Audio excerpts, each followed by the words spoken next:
کے بعد بھر گئی مسجد. حضور تشریف لائے تو صحابہ اٹھ کے کھڑے ہو گئے. حضور نے شان و شوکت دیکھی, مقام دیکھا اللہ کا دیا ہوا, تو محبوب رونے لگے.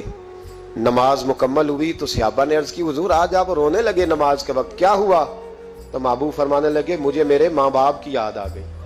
ایک حدیث میں صرف اماں کے لفظ ہیں, ایک جگہ فرمایا مجھے اپنے, اور فرمایا میرا دل کرتا تھا کاش آج وہ دونوں یا دونوں میں سے ایک ہی موجود ہوتا.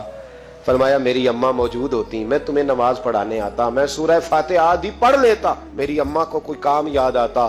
میری ماں آمنہ حجرے کا پردہ سرکا کے کہتی بیٹا محمد میری بات تو سننا. تو نبی پاک فرماتے ہیں اللہ کی عزت کی قسم میں نماز چھوڑ دیتا, پہلے اماں کی بات سن کے آتا. امام رازی نے تفسیر کبیر میں حدیث لکھی ہے, ایک شخص پر آخری وقت طاری تھا, نزع کا عالم تھا, لوگ کلمہ پڑھاتے تھے زبان پہ جاری نہیں ہوتا تھا. ان حدیثوں کو روز یاد کیا کرو. روز